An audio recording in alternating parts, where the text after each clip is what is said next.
welcome everyone. I think you all know me, but I'm Terry Thorson with Spinal Cord Injury BC. And today we'll be talking about rethinking medication management with the MedManageSCI, which is a toolkit for medication self-management for adults with spinal cord injury.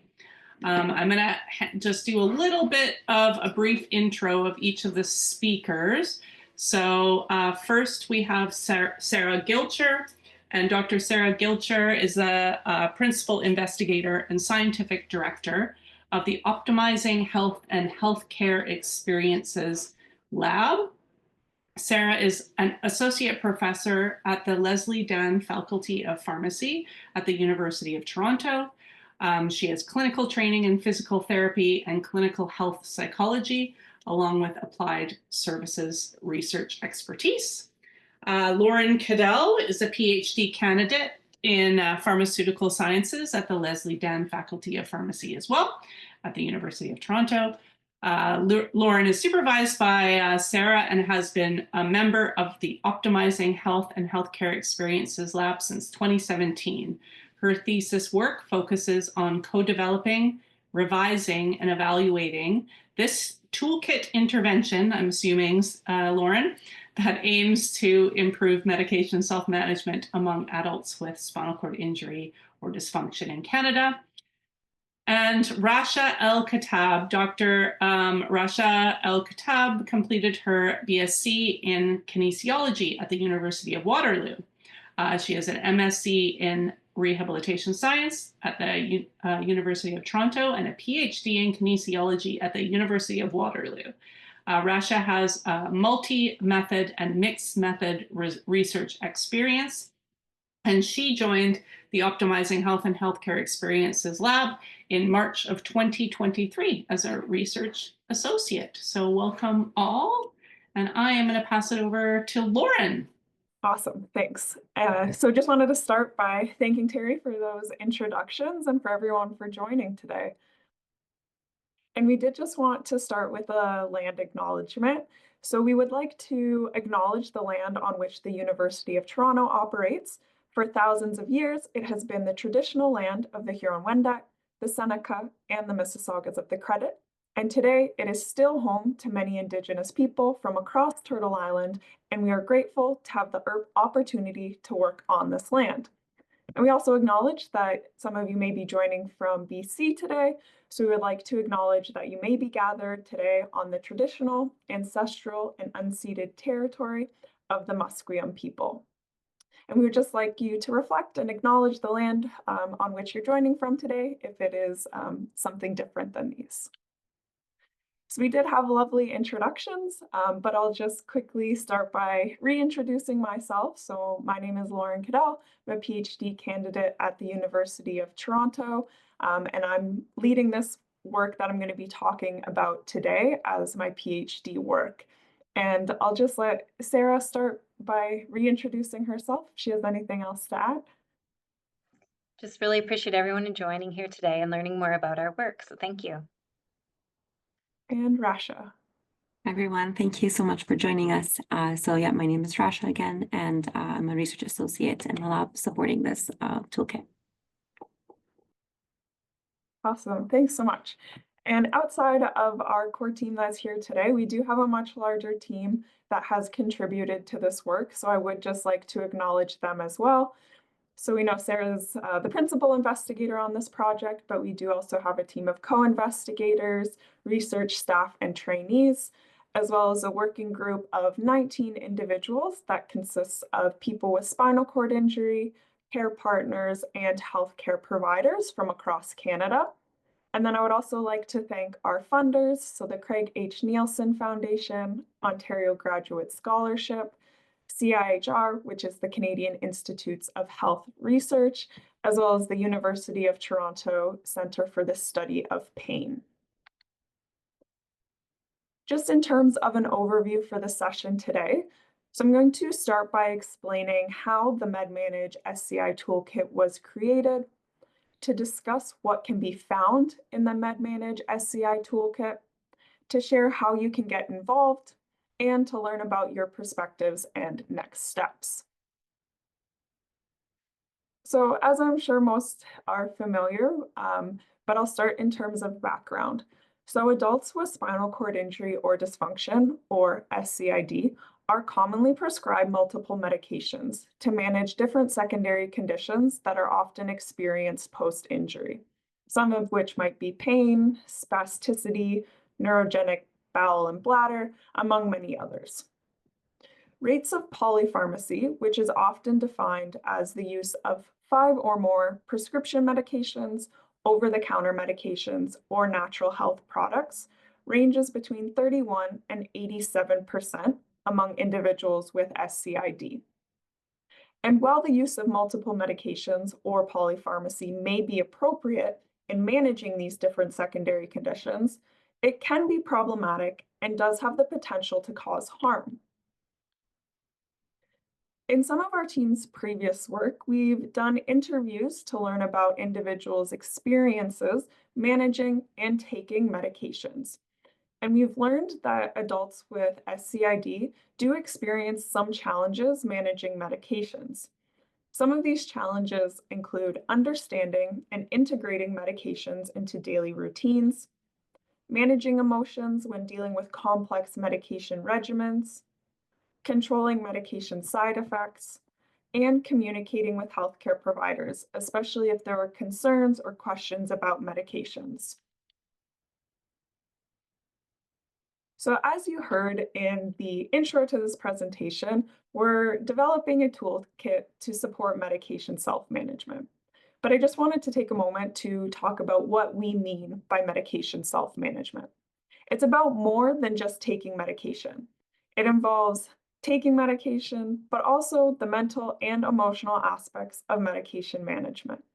So some of these things may include problem solving, decision making, seeking both formal and informal supports, goal setting, and engaging in activities as they relate to managing medications.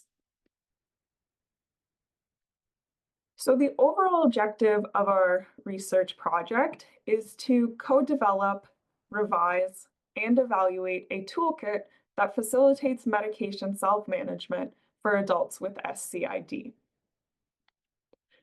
So I'm going to start today by talking about how the toolkit was created.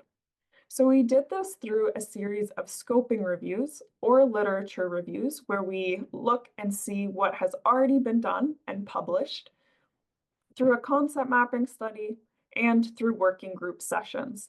And I'll go through each of these in a little bit more detail. So we started with a scoping review to look at what medication self-management interventions or programs, education, classes already exist for individuals with SCID. And we found that not many exist. So in our large search of the literature, we found only 3 interventions. And of these, we found that medication management was often part of a larger intervention rather than the sole focus.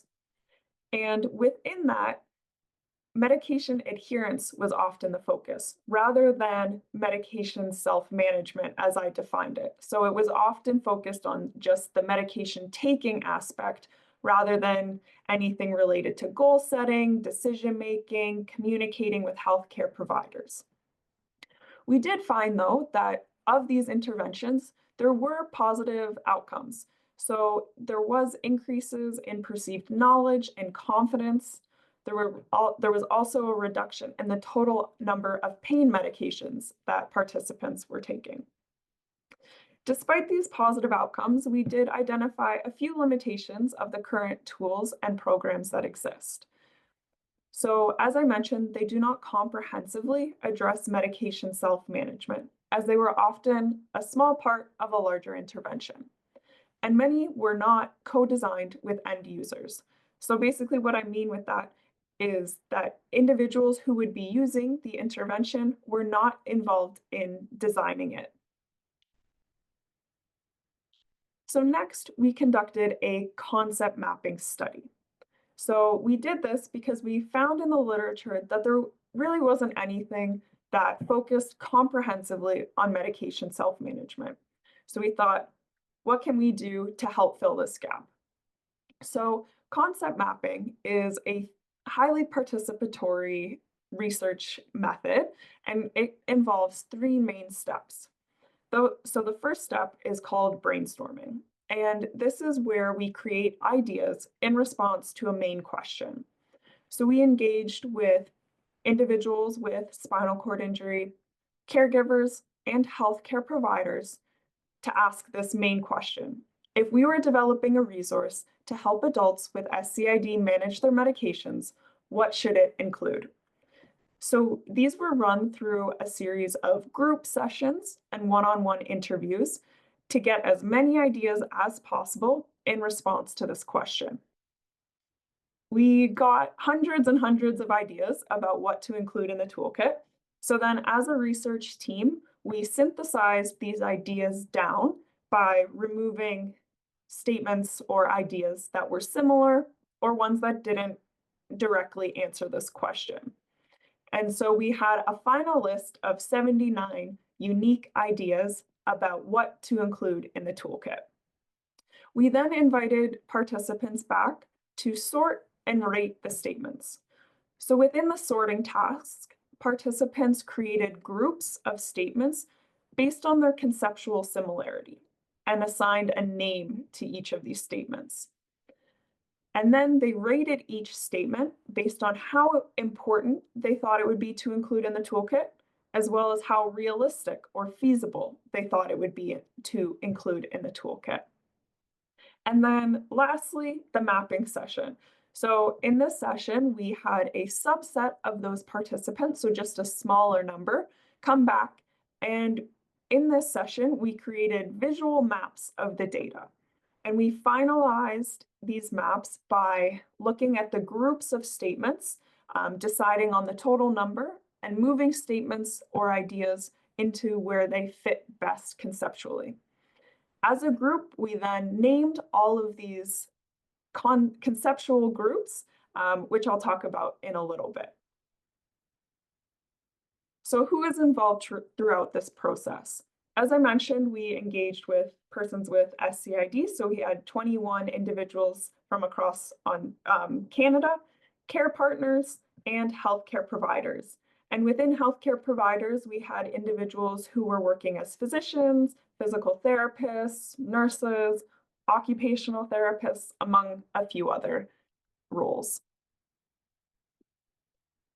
So as I mentioned, in the final mapping session, we created this map of groups of statements about what to include in the toolkit. So I'm just going to go through what each of those main groups of ideas were that individuals thought we should include in the toolkit. So the first one included statements or ideas about information sharing and communication. The second was statements or ideas related to healthcare provider interactions and involvement. The third was about peer and community connections.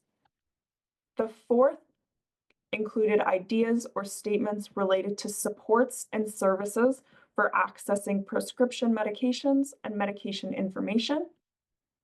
The fifth contains statements on information about non-prescription medication and medication supplies. The sixth contains statements about safety and lifestyle considerations. The seventh was about general medication information. And then the last was about practical information and strategies related to medication taking. So from this, we then use these findings to help guide the creation of the toolkit. So we held working group sessions with that working group that I mentioned at the beginning throughout this process. So within our first working group session, our main aim was just to build rapport among everybody, as this was our first time interacting as a group, set expectations about what we would be doing throughout the process, and reflect on the preliminary findings. So what I mean by this is that the concept mapping was occurring at the same time, so we would share some of what we were learning from that study and get their feedback on it. Within our second working group session, we actually had participants engage in the sorting and rating of concept mapping. So they categorized the statements into groups and rated them on how important and how feasible it would be to include in the toolkit.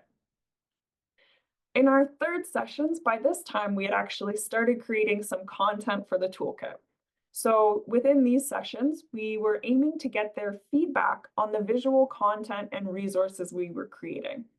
So up until this point, we had heard that within the toolkit, it would be important to have both written content, but also visual content. So infographics and videos, just to help engage people who may learn differently.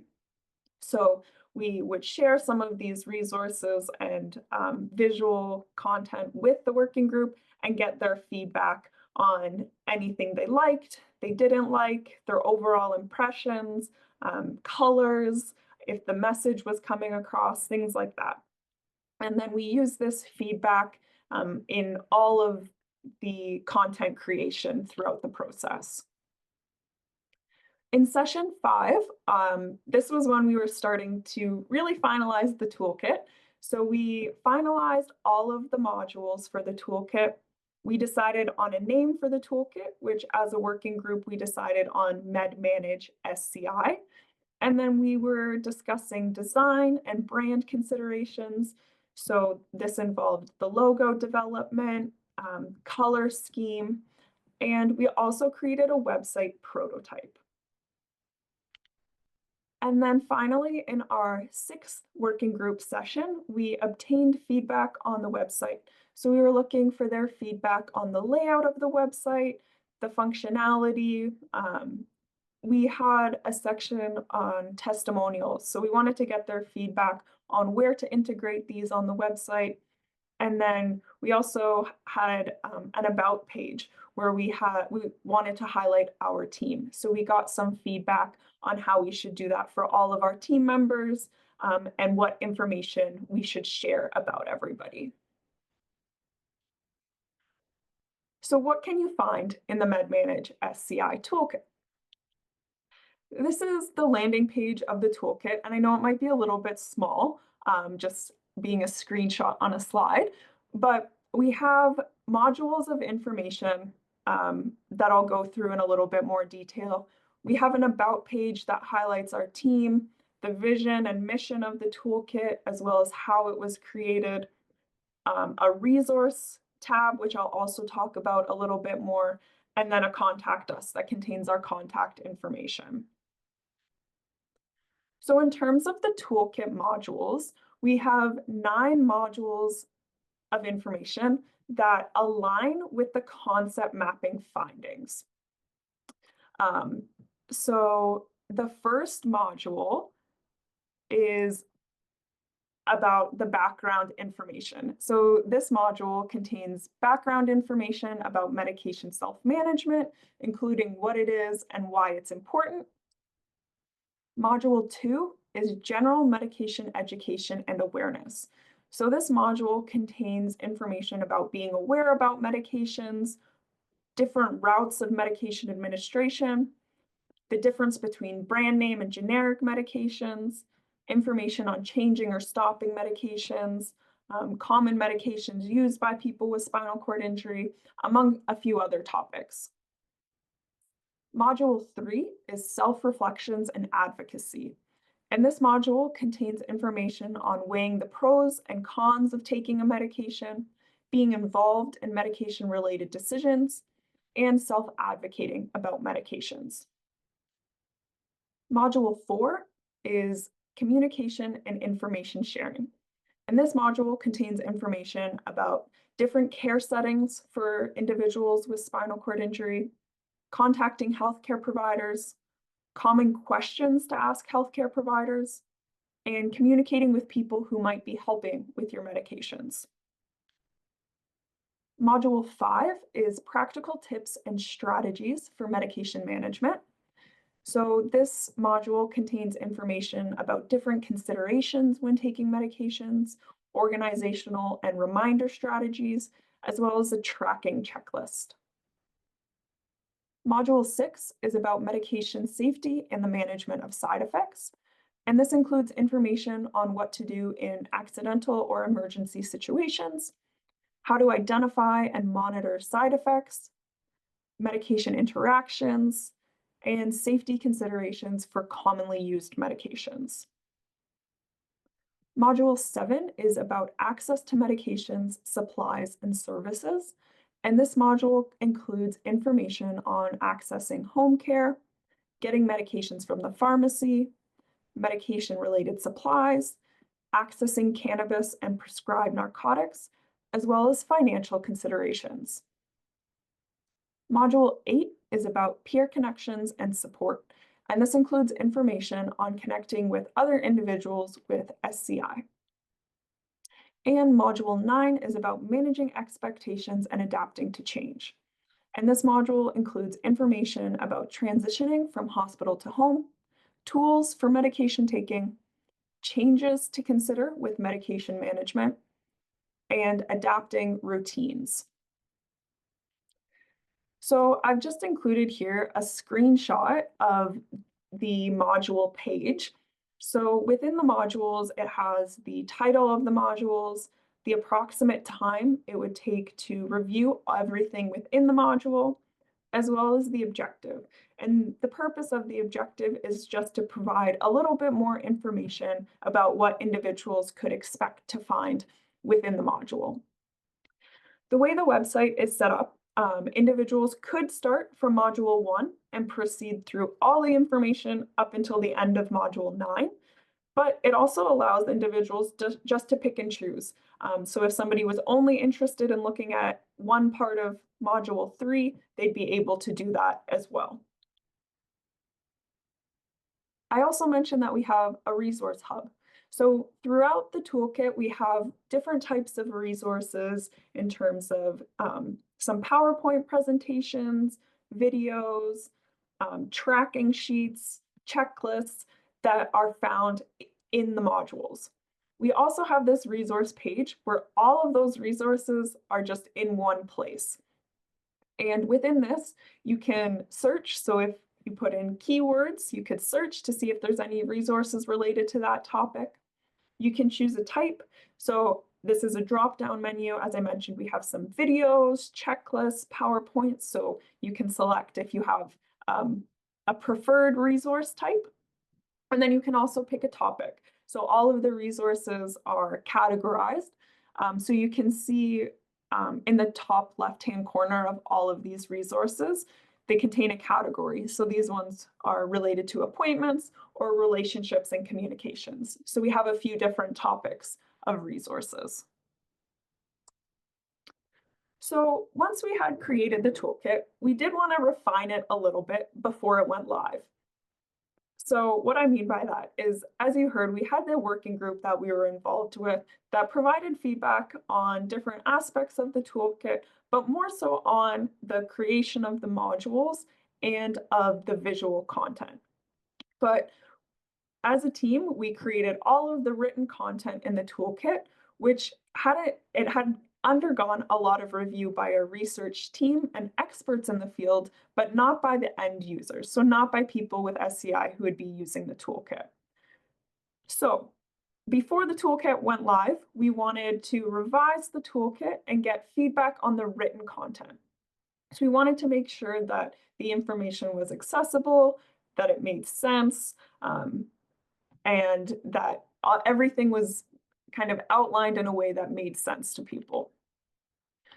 So we conducted one-on-one interviews by Zoom with adults with spinal cord injury from across Canada. And as I mentioned, these were done on Zoom.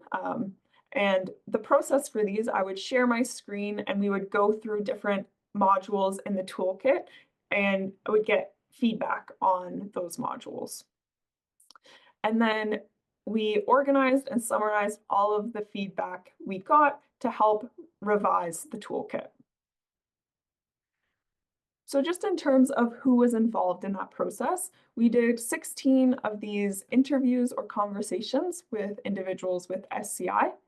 We did have more women than men who participated. There were about an approximate same number of individuals who were below the age of 60 as there were individuals over the age of 60. More of our participants identified as white.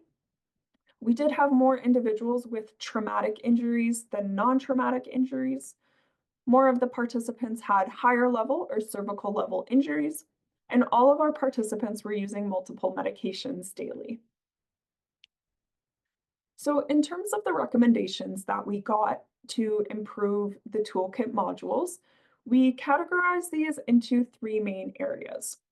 So we had about 200 recommended revisions to make to the toolkit, and these aligned with either comprehension, so these were revisions about the written content, if there were any spelling, proofreading errors, if there was any information that individuals felt like was a little bit too complex or we needed to simplify, if there were any areas of information that people thought more detail was needed.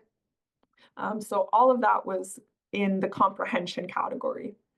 We then had the design category. So this included any recommendations by individuals to improve any of the design elements of the toolkit. So this could have included any of the infographics, any of the pictures included in the toolkit, anything in any of the videos, or in any of the resources. And then lastly was the delivery tab. So this was developed as a toolkit, but we did get some questions and some feedback about whether it would be accessible in other ways other than just a website. So just in terms of our progress update, we have completed all of the revisions suggested by individuals in those interviews. So the toolkit is now live and fully accessible. And we have started the final phase of this research project. So within this phase, we're looking to see if the toolkit works and what people think about it. So through this, we're doing a series of surveys. So individuals will complete a survey prior to interacting with the toolkit. As soon as they have the chance to interact and engage with the toolkit, and then a few months later. We're also doing follow-up interviews. So we are looking for ways that we can continually improve this toolkit.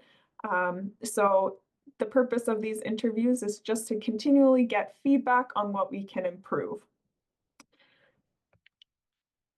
So if you are interested, we are actively recruiting for this final phase. And to get to that, you can scan this QR code and we can also share the information after. If you're interested, or if you think you know somebody who may be interested in participating, we can also share that information with you.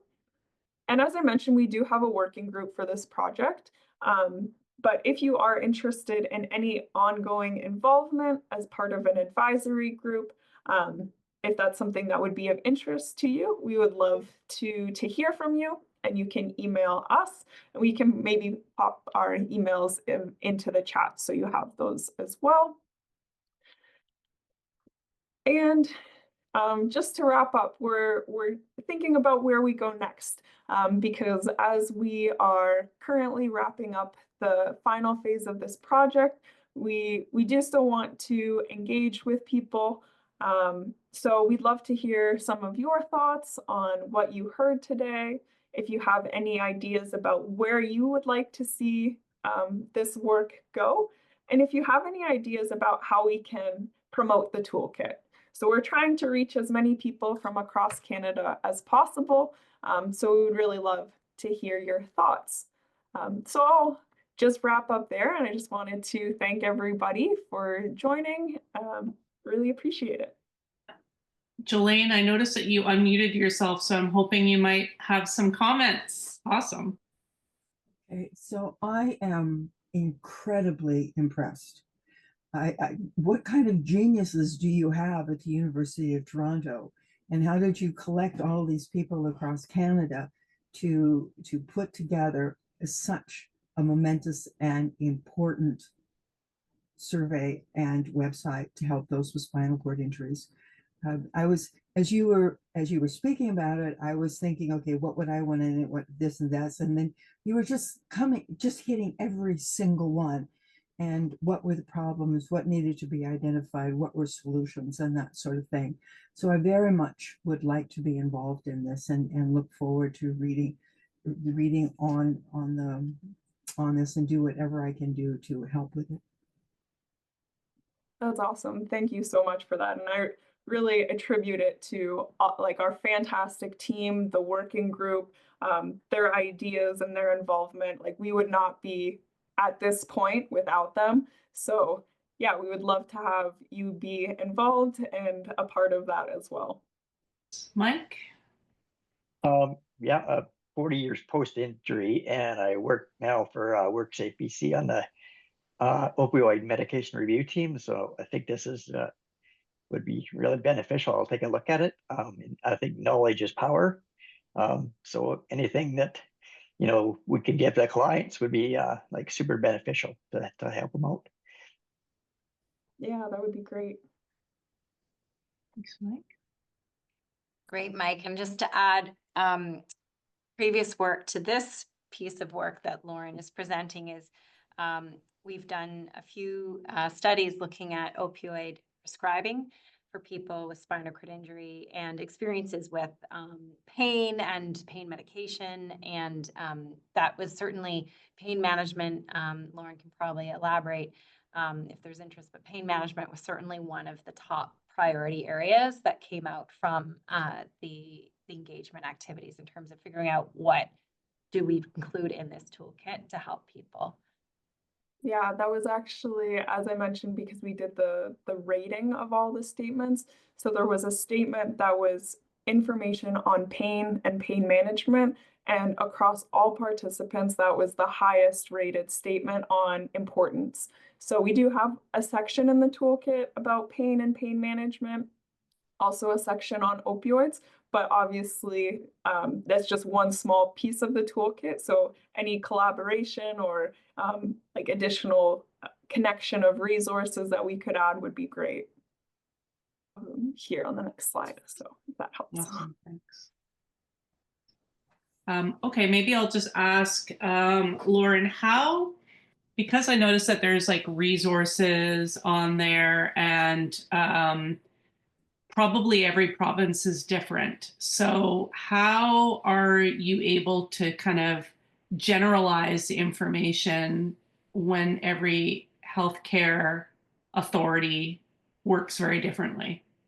Yeah, that's a good question. So as much as we could, we try, like, I would say the resources are a little bit more generic. So for example, there's a resource on common questions to ask your healthcare provider about your medications.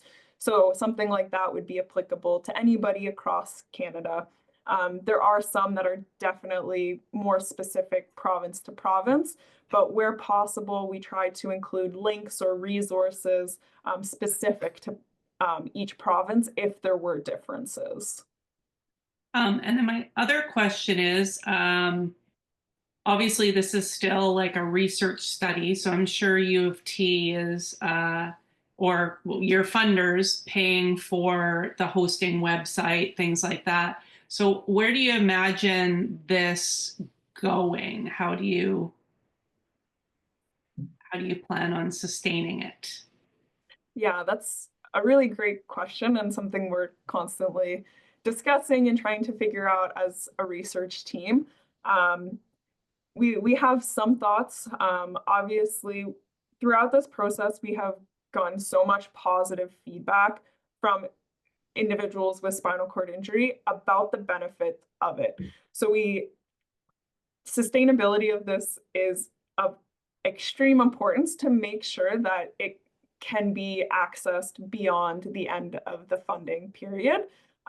So we do have some ideas about how we can do that, but if anybody has any other ideas about sustainability and things like that, we would love to hear your feedback and thoughts on that as well.